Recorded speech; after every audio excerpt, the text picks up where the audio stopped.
Good morning. Celkon 4G సమర్పిస్తున్న business breakfast షోకి స్వాగతం. ఏషియన్ మార్కెట్స్ లో ఒక మిక్స్డ్ ట్రెండ్ కనిపిస్తోంది. చైనీస్ మార్కెట్ ఈ ఉదయం స్వల్ప నష్టాలు ట్రేడ్ అవుతుంటే జపనీస్ మార్కెట్స్ మాత్రం లాభాలు ట్రేడ్ అవుతున్నాయి. నికీ జపనీస్ ఇండెక్స్ నికీ ఆల్మోస్ట్ 2% లాభంతో కనిపిస్తోంది ఈ మంగళవారం ఉదయం. సో కమోడిటీస్ లో ప్రస్తుతం ఏదైతే మనం ఒక ర్యాలీ చూస్తున్నాం, కమోడిటీ ప్రైసెస్ ర్యాలీ, ఇప్పట్లో ఈ ర్యాలీకి బ్రేక్ పడే అవకాశాలు కనపట్లేదు. లాస్ట్ నైట్ కూడా క్రూడ్ ప్రైసెస్ లో ఒక మంచి లాభాలతో కూడిన సెషన్ చూసాం. ప్రస్తుతం కొద్దిగా మైల్డ్ డిప్ చూస్తున్నాం క్రూడ్ ప్రైసెస్ లో, బట్ స్టిల్ రెండు కూడా both Brent crude, NYMEX crude రెండు కూడా $41 పైన బ్యారెల్ ధర ట్రేడ్ అవుతున్న సమయం ఇది. Brent crude 41.39 and NYMEX crude 41.33. So రెండు కూడా ఎటువంటి డిఫరెన్స్ లేకుండా ట్రేడ్ అవుతున్న ఒక ప్రత్యేకత కూడా ఈ ట్రేడింగ్ సెషన్ లో మనం చూస్తున్నాం. సో నైమెక్స్ క్రూడ్ లో భారీ ర్యాలీ చూస్తున్నాం. సో ఈ నేపథ్యంలో ఆల్ కమోడిటీస్ లో కొంత మనం పాజిటివ్ ట్రెండ్ చూస్తున్నాం. సౌదీ అరామ్కో లాంటి కంపెనీస్, సౌదీ అరేబియాకి చెందిన పెట్రోలియం మేజర్, వాళ్ళ దేశ ఆర్థిక వ్యవస్థ మొత్తం కూడా ఈ కంపెనీ మీద ఆధారపడి ఉంటుంది, ప్రభుత్వ రంగ సంస్థ అక్కడ. సో ఈ కంపెనీ చెప్తోంది సో ఇన్వెంటరీస్ బాగా పడ్డాయి, ఇన్వెంటరీస్ లో కొంత క్షీణత మనం ఫస్ట్ టైం ఇన్ 2016 చూస్తున్నాం కాబట్టి క్రూడ్ ప్రైసెస్ స్ట్రాంగ్ గానే ఉంటాయి.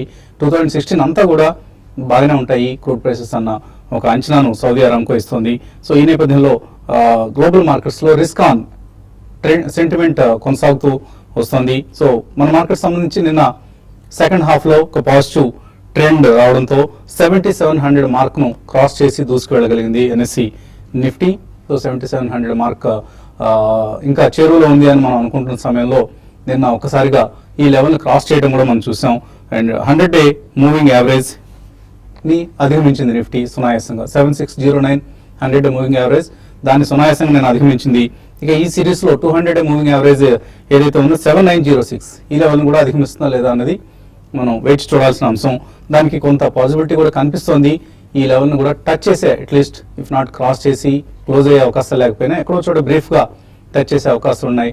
But at the same time ఇప్పటికే భారీగా లాంగ్ పొజిషన్స్ బిల్డప్ అయిన సమయంలో నెక్స్ట్ వీక్ లో కొంత ప్రాఫిట్ టేకింగ్ కూడా రావచ్చు. ఎందుకంటే మనకు 2 రోజులు ఈ వారంలో సెలవు రాబోతోంది. గురువారం, శుక్రవారం కూడా మార్కెట్స్ పనిచేయవు. సో ఈ 2 రోజుల సెలవు నేపథ్యంలో కొంత ప్రాఫిట్ టేకింగ్ వచ్చినా కూడా మనం ఆశ్చర్యపోనవసరం లేదు, ఆర్ కరెక్షన్ వచ్చినా కూడా ఆశ్చర్యపోనవసరం లేదు. ఎందుకంటే బడ్జెట్ లో నుంచి 6825 నుంచి ఇప్పటికీ మనం నిఫ్టీ పరంగా ఆల్మోస్ట్ 900 పాయింట్స్ పెరగడం చూస్తున్నాం.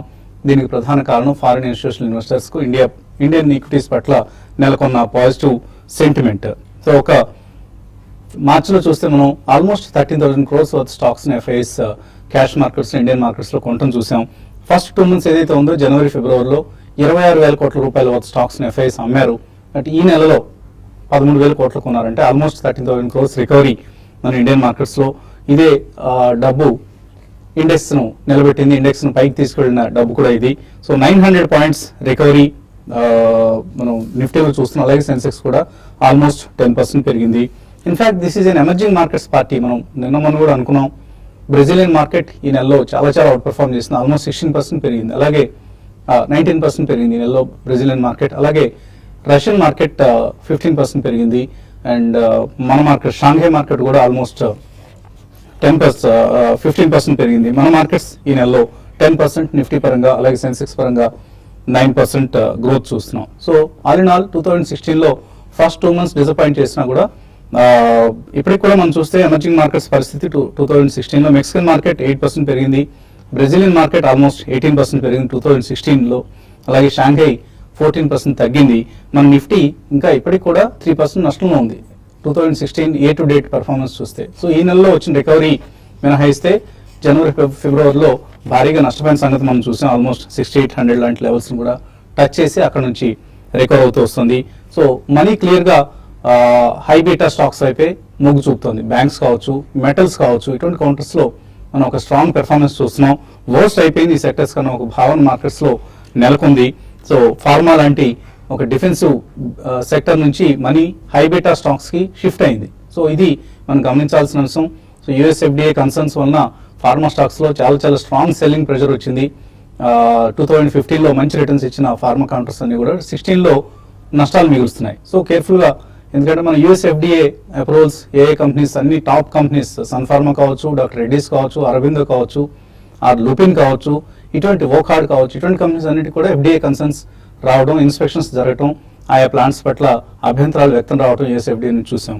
ఒక ఎక్సెప్షన్ నిన్న ఇండోకో రెమెడీస్ ఈ కంపెనీ గోవా ప్లాంట్ను యూఎస్ఎఫ్డీఏ అప్పుడు ఇన్స్పెక్ట్ చేసినట్లు, ఇన్స్పెక్షన్ తర్వాత పాజిటివ్ రిపోర్ట్ ఇచ్చినట్లు వార్తలు వస్తున్నాయి. సో అదొక్క కంపెనీ మినహాయిస్తే మిగిలినవన్నీ కూడా డిసప్పాయింట్ చేశాయి ఎఫ్డీఏ ఇన్స్పెక్షన్స్ పరంగా. సో ఆల్ ఇన్ ఆల్ ఒక పాజిటివ్ సెంటిమెంట్ మార్కెట్స్లో మనకు కనిపిస్తుంది. హైబీటా సెక్టర్స్ బాగా పార్టిసిపేట్ చేస్తున్నాయి.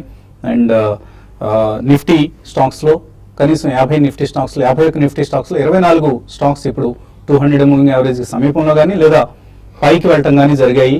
సో ఇది కొంత పాజిటివ్ ట్రెండ్ ఇది. అలాగే ఇవాల్టి స్టాక్స్ న్యూస్లో డిఫెన్సివ్ సెక్టర్కి సంబంధించిన డిఫెన్స్ సెక్టర్కి సంబంధించిన స్టాక్స్ లైక్ ఎల్ఎన్టీ కావచ్చు, బిఈఎంఎల్ కావచ్చు, ఆస్ట్రా మైక్రో కావచ్చు, పేపవర్ డిఫెన్స్ కావచ్చు, ఇటువంటి కౌంటర్స్లో యాక్షన్ అధికంగా ఉండబోతుంది. ఎందుకంటే న్యూ డిఫెన్స్ పర్చేసింగ్ పాలసీని ఆల్మోస్ట్ అప్రూవ్ చేసినట్లుగా చెప్తున్నారు. సో దీనివల్ల డిఫెన్స్ ఆర్డర్స్ ఏవైతే ఉంటాయో అవన్నీ కూడా ఫాస్ట్ ట్రాక్లో డిఫెన్స్ రంగం, డిఫెన్స్ సంస్థలు ఏవైతే ఉన్నాయో ఆర్మీ కావచ్చు, నేవీ కావచ్చు, ఎయిర్ ఫోర్స్ కావచ్చు, ఇటువంటి సంస్థలన్నీ కూడా వాళ్ళ పర్చేజెస్ను వేగవంతం చేస్తాయి. ప్రైవేట్ సెక్టర్కి సంబంధించిన స్టాక్స్కి ఇది బెనిఫిషియల్ కాబోతుంది. ఎందుకంటే ఈ న్యూ పాలసీలో ప్రైవేట్ సెక్టర్ కంపెనీస్ పార్టిసిపేషన్ ఎక్కువ చేయాలి, ఇండియన్ మ్యానుఫ్యాక్చరింగ్ కంపెనీస్కి ఎక్కువ ఇంపార్టెన్స్ ఇవ్వాలి అనే అంశాన్ని స్ట్రెస్ చేయటం, ఎంఫసైజ్ చేయడం జరుగుతుంది. అలాగే మరొక కీలకమైన స్టేట్మెంట్ కూడా నిన్న కేంద్ర మంత్రి నుంచి వచ్చింది, నితిన్ గడ్కరీ నుంచి. ఆల్ స్టాల్డ్ ప్రాజెక్ట్స్ ఏవైతే ఉన్నాయో రోడ్స్కి సంబంధించి 2000 ఇప్పటిదాకా ఆగిపోయిన ప్రాజెక్ట్స్ అన్నింటినీ కూడా మే 26 లోగా వీటన్నిటిని క్లియర్ చేసేస్తాం, అన్ని ప్రాజెక్ట్స్ పట్టాల మీద ఎక్కుతాయి, ఇంకా ఇన్ఫ్రాస్ట్రక్చర్ రంగానికి రాబోయేది మంచి రోజులు అన్న సంకేతాన్ని ఇవ్వడం జరిగింది. అలాగే ఫైనాన్షియల్ ఇయర్ 2016లో 20 గిగావాట్స్ పవర్ సంబంధించి అప్రూవల్స్ రాబోతున్నాయంటూ పవర్ మినిస్టర్ స్టేట్మెంట్స్ ఇవ్వడం జరిగింది. ఇవన్నీ కూడా మన మ్యాక్రో ఫండమెంటల్స్ కొంత ఇంప్రూవ్ అవుతున్నాయంటానికి ఒక నిదర్శనం. అండ్ ఏప్రిల్ 5th రాబోయే ఆర్బీఐ పాలసీలో బహుశా వడ్డీ రేట్లు పెరిగితే ఇక మార్కెట్స్కు దాదాపుగా నెగిటివ్స్ అన్ని కూడా క్లియర్ అయినట్లుగానే మనం భావించాల్సి ఉంటుంది. మార్కెట్స్ పరిస్థితి గురించి మాట్లాడడానికి అనలిస్ట్ మనతో సిద్ధంగా ఉన్నారు. సో ఒక పాజిటివ్ సెంటిమెంట్ మనం మార్కెట్స్లో చూస్తున్నాం. మేబీ ఇక్కడ కొద్దిగా కరెక్షన్ వచ్చే అవకాశాలు కూడా కనిపిస్తున్నాయి. All in all next maybe 1 month 2 months perspective, ఎటువంటి పర్స్పెక్టివ్ ఇస్తారు మీరు? ఐ థింక్ పాజిటివ్స్ ఎక్కువ బిల్డప్ అవుతున్నాయండి. అండ్ డెఫినెట్లీ సెంటిమెంట్ పరంగా మనకి పాజిటివ్ కొద్దిగా ఎక్కువ ఉండే అవకాశం కనిపిస్తుంది. ఎందుకంటే ఈ ర్యాలీలో ఒక చిన్న బ్రేక్ అంటే స్వల్పంగా ట్రేడింగ్ ప్రాఫిట్స్ అనేది బుక్ చేయడానికి వస్తారు. బికాస్ ఆల్మోస్ట్ 68.50 69 నుంచి స్ట్రైట్ అవే వితౌట్ కరెక్షన్ పెరిగింది కాబట్టి డెఫినెట్లీ కొద్దిగా పొజిషన్ ట్రేడర్స్ వాళ్ళు ప్రాఫిట్స్ బుక్ చేస్తారు. బట్ అదర్వైజ్ గోయింగ్ ఫార్వర్డ్ మనకి definitely RBI interest rate cut అనేది చాలా స్ట్రాంగ్ గా అందరూ 50 basis points అని ఇప్పుడు ఊహాగణంలో ఉన్నారు. 25 basis points is already given అని అనుకుంటున్నారు. ఒకవేళ 50 basis points జరిగితే డెఫినెట్లీ సెంటిమెంట్ పరంగా అది కూడా ఒక పెద్ద బూస్టర్ అనే అవుతుందని చెప్పాలండి. సో మనకి ఇంకొకటి చాలా ఇంపార్టెంట్ విషయం గమనించాల్సింది, మీరు ఇప్పుడు అన్ని మెన్షన్ చేశారు. So importance of politics in economics అనేది completely government of India is trying to do away with అండి. సో మనకి గడ్కరీ గారి స్టేట్మెంట్ కానివ్వండి, డిఫెన్స్ ప్రొక్యూర్మెంట్ పాలసీ క్లియరెన్స్ కానివ్వండి, ఇటువంటివన్నీ కూడా. అండ్ రీసెంట్లీ మనకి స్మాల్ సేవింగ్స్ లో ఇంట్రెస్ట్ రేట్ కట్ కానివ్వండి, చాలా ఫాస్ట్ ట్రాక్ రిఫార్మ్స్ ప్రాసెస్ చేయబడుతున్నారని చెప్పాలండి. ఇర్రెస్పెక్టివ్ ఆఫ్ స్టేట్ ఎలక్షన్స్ వాళ్ళు అవన్నీ కూడా పట్టించుకోవట్లేదు. So I think it's on a very good wicket అని చెప్పాలి. So monsoon will be a major Trump card అని కూడా చెప్పొచ్చు. మాన్సూన్ డేటా ఒకవేళ ఐఎండీ వాళ్ళు రిలీజ్ చేసిన ప్రిలిమినరీ ఫోర్కాస్ట్ అనేది బాగుంటే అది కూడా సెంటిమెంట్ పాజిటివ్ గా ఉండేదానికే దోహదపడుతుంది. సో ఇవన్నీ చూసుకుంటే ఒక barring minor correction definitely I think market should be reasonably good and it should give a good return over the next few months also అని కూడా చెప్పొచ్చు అండి. కాబట్టి every decline calls for very strong buy అని చెప్పొచ్చు. So Nifty పరంగా 7700 చూస్తున్నాం మనం. అండ్ నిన్న బ్యాంక్ నిఫ్టీ అలాగే మెటల్ స్టాక్స్ లో మనం ఒక స్ట్రెంగ్త్ చూసాం. ఇవాళ ఓపెనింగ్ ఫ్లాట్ గా ఉండబోతోంది. మీరు ఎటువంటి ట్రేడింగ్ ఐడియాస్ ఇస్తారు ఇవాళ? ఈ రోజు ఓపెనింగ్ ఫ్లాట్ గా ఉన్నా కూడా స్టాక్స్ కొన్ని ఇండివిజువల్ స్టాక్స్ మాత్రం బాగా పెరిగే అవకాశం కనపడుతుంది. ఇన్ని రోజులు చూస్తే మనీ అంతా కూడా ఏదంటే ఇండెక్స్ బేస్డ్ స్టాక్స్, తర్వాత ఇండెక్స్ లో ట్రేడింగ్ పరంగా కూడా పొజిషన్స్ బాగా బిల్డ్ కావడం చూసాము. మనకి జస్ట్ ఒక 1 మంత్ బ్యాక్, 1 మంత్ కూడా కాదు, జస్ట్ ఒక 20-25 డేస్ బ్యాక్ అయితే ఓవర్ సోల్డ్ లో ఉండేది మన ఇండియన్ మార్కెట్స్. అక్కడ నుంచి ఇప్పుడు ఓవర్ బాట్ జోన్ లోకి వచ్చాము. నిన్న అనుకున్నాము, నేను పర్సనల్ గా నేనైతే కొంచెం 7650 దగ్గర నిఫ్టీ ఆగి ఒక చిన్న కరెక్షన్ రావచ్చు అనుకున్నాను. బట్ అది కూడా బ్రేక్ అయ్యి అన్ని రెసిస్టెన్స్ లెవెల్స్ అన్ని కూడా బ్రేక్ అయ్యి ఒక 7700 దాకా నిఫ్టీ రావడం చూసాము. అయితే కొంచెం ఈ లెవెల్ ఏంటంటే ఓవర్స్ బాట్ లో ఉంది కాబట్టి కొంత ఈ లెవెల్లో ప్రాఫిట్ బుకింగ్ అనేది రావడానికి అవకాశం ఉంటుంది. అందులో భాగంగా ముఖ్యంగా ఎక్కువ ఇండెక్స్ బేస్డ్ స్టాక్స్ లోనే ప్రాఫిట్ బుకింగ్ రావచ్చు. ఈవెన్ బ్యాంక్ నిఫ్టీ కానీ కూడా చూస్తే దగ్గరగా 2500 పాయింట్లు ఒక 20 డేస్ లో పెరిగింది. బ్యాంక్ నిఫ్టీ కూడా 16,000 దగ్గర బాగా రెసిస్టెన్స్ ఫేస్ చేయొచ్చు. కాబట్టి బ్యాంక్ నిఫ్టీలో ఆల్రెడీ లాంగ్ పొజిషన్స్ ఉన్న వాళ్ళు ప్రాఫిట్ బుక్ చేసుకొని మళ్ళీ రీఎంటర్ కమ్మంటున్నాను. అయితే ఇక్కడ ప్రాఫిట్ బుక్ చేసుకోమంటున్నాను అని షార్ట్ సెల్ చేయమని కాదు, బట్ ఓవరాల్ మార్కెట్ అనేది ఈ సిరీస్ లో ఇంకా స్ట్రాంగ్ ఉండే అవకాశం ఉంది. బట్ ఒక చిన్న కరెక్షన్ అనేది, ఒక డిప్ అనేది మార్కెట్ లో రావడానికి అవకాశం ఉంది. కాబట్టి 16,100 దగ్గర స్టాప్ లాస్ పెట్టుకొని ఎవరైతే కొంచెం ఈ రోజు కోసం బ్యాంక్ నిఫ్టీని సెల్ చేయమంటాను. తర్వాత ఈవెన్ ప్రాఫిట్ బుకింగ్ కూడా చేసుకోవచ్చు. తర్వాత 15,800 దగ్గర బ్యాంక్ నిఫ్టీకి ఇంటర్డే సపోర్ట్ ఉంటుంది. అది కానీ బ్రేక్ అయిందంటే 15,600 నెక్స్ట్ 1 or 2 డేస్ లో రావచ్చు.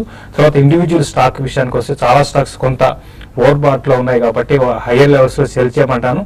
అందులో భాగంగా కోటక్ బ్యాంక్ ఒకటి 664 దగ్గర సెల్ చేసుకోవచ్చు. 670 దగ్గర స్టాప్ లాస్ పెట్టుకోమంటాను. తర్వాత ఈవెన్ టాటా మోటార్స్ కూడా చూస్తే రీసెంట్ డేస్ లో దగ్గరగా 15-20% విత్ ఇన్ నో టైమ్ లో పెరిగింది. ఇది 380 దగ్గర బాగా రెసిస్టెన్స్ ఉంటుంది. ఆ 380 దగ్గర స్టాప్ లాస్ పెట్టుకుని దాన్ని కూడా ఇంట్రాడే కోసం సెల్ చేయమంటాను. తర్వాత బయింగ్ విషయానికి వస్తే జిఎంఆర్ ఇన్ఫ్రా ఒకటి నిన్న డెలివరీ బేస్డ్, తర్వాత F&O లో కూడా వాల్యూమ్స్ జరిగింది. పొజిషనల్ ట్రేడర్స్ జిఎంఆర్ ఇన్ఫ్రాను బై చేసుకోవచ్చు. తర్వాత ఎన్సీసీ కూడా బై చేసుకోమంటాను. అయితే డిఫెన్స్ స్టాక్స్ ఆల్రెడీ ఈరోజు నేను నైట్ వచ్చిన న్యూస్ కి నేను ఆల్రెడీ నిన్న ట్రేడింగ్ లో అన్ని కూడా బాగా పెరగడం చూసాము. దగ్గర 5-6% దాకా దాదాపు అన్ని డిఫెన్స్ బేసిస్ స్టాక్స్ పెరిగాయి. అయితే ఈ రోజు కొంచెం డిఫెన్స్ బేసిస్ స్టాక్స్ లో ప్రాఫిట్ బుకింగ్ రావచ్చు. తర్వాత ఈవెన్ సిమెంట్ కంపెనీస్ లో కూడా ఈ రోజు ప్రాఫిట్ బుకింగ్ రావచ్చు. అయితే షుగర్ స్టాక్స్ కంటిన్యూగా పెరిగే అవకాశం ఉంది. డెలివరీ బేస్డ్ షార్ట్ టర్మ్ కోసం తీసుకునే వాళ్ళు ఎవ్రీ డిప్ లో షుగర్ స్టాక్స్ ని బై చేసుకోమంటాను. బట్ ఓవరాల్ గా మార్కెట్స్ ఏంటంటే ఇండెక్స్ బేసిస్ స్టాక్స్ లో కొంచెం సెల్లింగ్ వచ్చి మిడ్ క్యాప్ లో బయింగ్ రావడానికి అవకాశం ఉంది. కాలర్స్ లైన్ ఉన్నారు. మొదటి కాలర్ అనంతపురం నుంచి రామాంజనేయులు. హలో, నమస్తే సార్. నమస్తే అండి, అడగండి. కాక్సన్ పిక్స్ 180లో 200 షేర్స్ బయింగ్ చేశాను సార్. ఇంకొకటి సందేశ్ అనేది లాంగ్ టర్మ్ పొజిషన్ తీసుకున్నాను సార్. 2 ఇయర్స్ వరకు పెట్టాను సార్ సందేశ్ షేర్ లో. 50 షేర్స్ కొన్నాయి సార్ 700 లో. ఏం స్టాక్? సెకండ్ స్టాక్ ఏదన్నారు? Sandesh first Cox and Kings sir 180లో కొన్నాను. కాక్సన్ కింగ్స్ అర్థమవుతుంది, మీరు అనే రెండో స్టాక్ మీరు ఏదో అనుకుంటున్నారు. Sandesh sir, Sandesh. Sandesh okay, media stock ఇది. So Cox and Kings and Sandesh. Cox and Kings basically ఆ కంప్లీట్ బిజినెస్ మోడల్ అనేది కంప్లీట్ ట్రాన్స్ఫర్మేషన్ లో వెళ్తుందండి. ఇప్పుడు అంతా కూడా ఆన్లైన్ అయిపోయింది. So physical brick and mortar గతంలో ఒకప్పుడు బాగా రాణించింది, ఇప్పుడు అంతగా రాణించదండి. సో ఏదైనా ట్రేడింగ్ ప్రాఫిట్స్ బుక్ చేయదలుచుకుంటే మీరు ఒక జంప్ వస్తే మీరు అందులోంచి బయటపడమేనండి. Sandesh probably you can keep it అండి. It's one of the top 3 to 5 media houses లో. కరెంట్ రేట్ లో it's not a bad idea to hold it అండి. ఎందుకంటే మనకి రాబోయే స్టేట్ ఎలక్షన్స్ కూడా ఉన్నాయి కాబట్టి ప్రింట్ మీడియాలో కొద్దిగా మనకి ప్రాఫిట్స్ ఎక్సెస్ వచ్చే అవకాశం కనిపిస్తుంది. సో ఎక్కడన్నా అది కూడా జంప్ వస్తే మాత్రం I think you should come out of it అండి. ఓకే అండి. తర్వాత కాలర్ వినోద్ పూణే నుంచి. హలో, అడగండి వినోద్. నమస్తే సార్. హిందాల్కో ప్రిడిక్షన్ ఎలా ఉండబోతుందండి? 2-3 months వ్యూ ఎలా ఉంటుందని కనుక్కున్నాను చేశాను. కొన్నారా? ఆల్రెడీ కొందాం అనుకుంటున్నారా? ఆల్రెడీ కొన్నాండి, 67.5 లో కొన్నాను. ఓకే, షార్ట్ టర్మ్ కోసం కొన్నారు హిందాల్కో. ఎక్సలెంట్ గా పిక్ చేసుకున్నారండి. మీరు ఈ మధ్య కాలపు లోలో పిక్ చేసుకున్నారు. ఆల్రెడీ మీరు ఒక 15-20% దాకా ప్రాఫిట్ ఉన్నారు. ప్రాఫిట్ ని రన్ చేయండి అండి, ఇంకా కొంచెం పెరిగే అవకాశం ఉంది. కమాడిటీ సైకిల్ కొంచెం చూస్తే మనకి ఒక 2-3 ఏళ్ల బేరిష్ తర్వాత లాస్ట్ ఒక 2 months గా కొంచెం అప్ ట్రెండ్ ఉంది. ఈ అప్ ట్రెండ్ కొనసాగే అవకాశం ఉందండి. క్లోజర్ గా 100 రూపీస్ దాకా రావచ్చు నెక్స్ట్ 2 to 3 months లో. కాబట్టి అక్కడికి వచ్చినప్పుడు మీరు ప్రాఫిట్ బుక్ చేసుకోమంటాను. అయితే ఫైనాన్షియల్ పరంగా మాత్రం ఇంకా క్వార్టర్ రిజల్ట్ లాస్ట్ 2-3 quarters చాలా బాగా రాలేదని చూడండి. నెక్స్ట్ క్వార్టర్ బాగుంటే ఈ ర్యాలీ కొనసాగి 120 దాకా పెరిగే అవకాశం కూడా కనబడుతుంది. మరిన్ని కాల్స్ అలాగే మెయిల్స్ చూడబోయే ముందు కాసేపు పెట్టండి.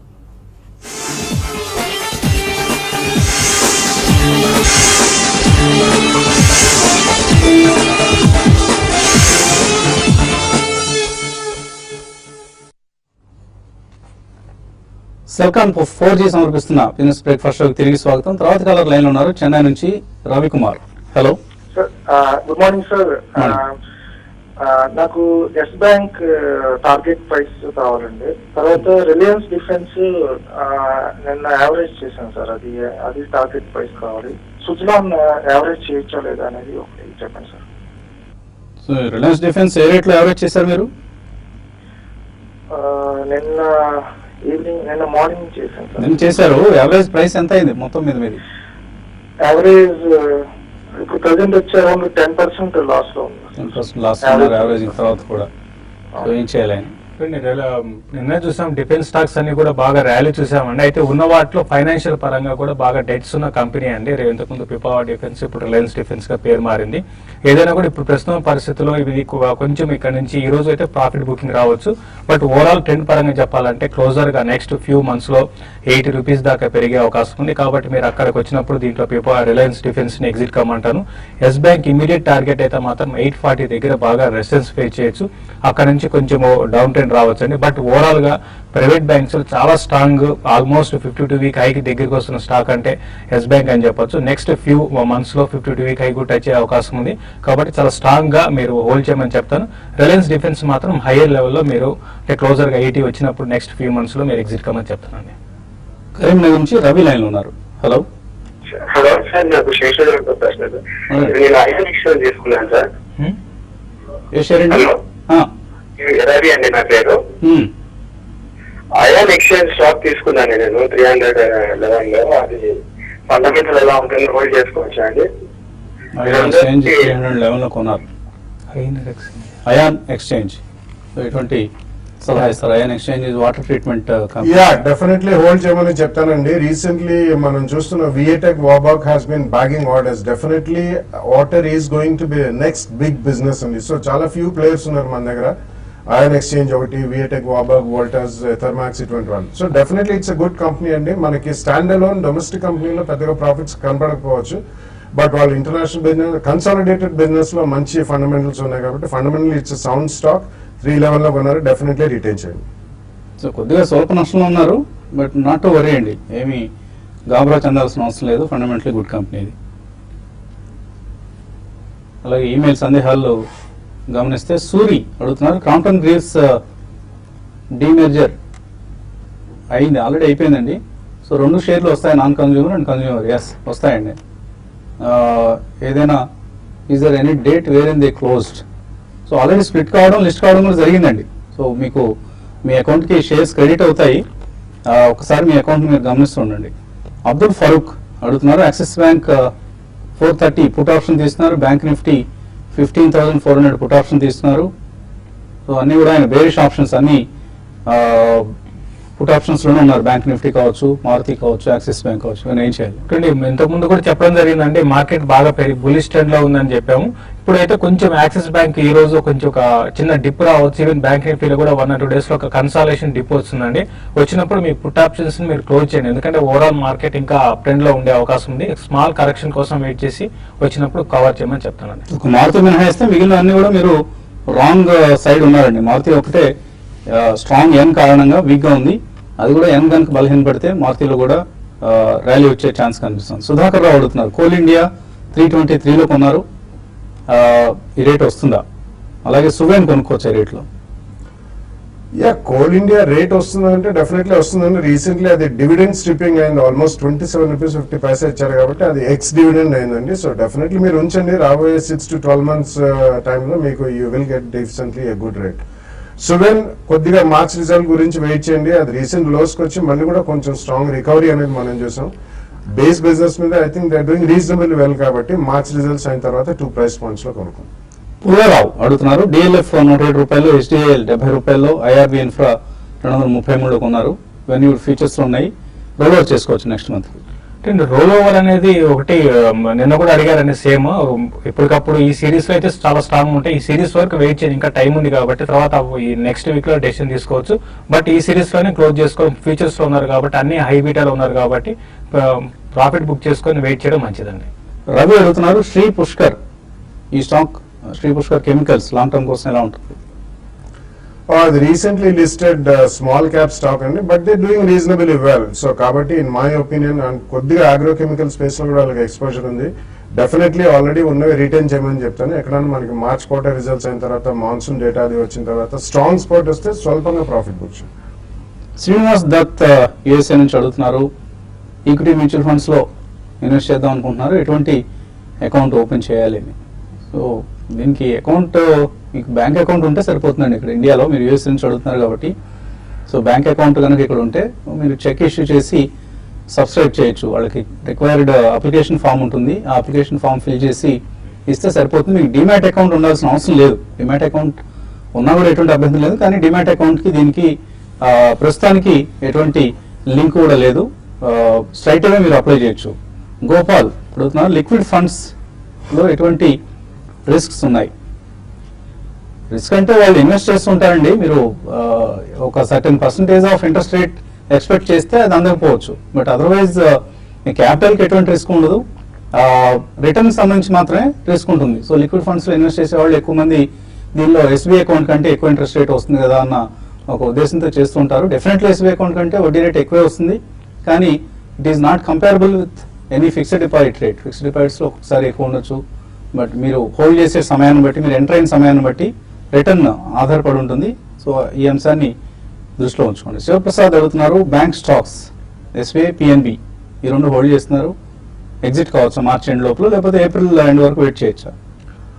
రెండు కూడా మీరు హోల్డ్ చేయండి. ఈ సిరీస్ వరకు అయితే డెఫినెట్ గా హోల్డ్ చేయమంటాను. ఇంకా 10 days ఉంది కాబట్టి హోల్డ్ చేయమని చెప్తున్నా. రెండు ఇక్కడ నుంచి ఇంకొంచెం పెరిగే అవకాశం ఉన్నాయండి. నాగరాజ అడుగుతున్నారు, infra policy which stocks would benefit from this policy? Road projects చేసేవండి. ఐఆర్బి ఇన్ఫ్రా లాంటి స్టాక్స్ లో మనం ఎక్కువ యాక్షన్ చూసే అవకాశం ఉంది. అశోక బిల్కాన్ కూడా ఒకటి, అశోక బిల్కాన్ లాంటివి ఇటువంటి స్టాక్స్ లో రోడ్ ప్రాజెక్ట్స్ మీద ఫోకస్ చేసే స్టాక్స్ ను సెలెక్ట్ చేసుకోవచ్చు. ఇంకా చాలా మెయిల్స్ మిగిలిపోయాయి, కానీ సమయం కూడా మించిపోయింది. ఇది ఇవాల్టి బిజినెస్ బ్రేక్ఫాస్ట్. మధ్యాహ్నం స్మార్ట్ ఇన్వెస్ట్ లో మళ్ళీ కలుద్దాం.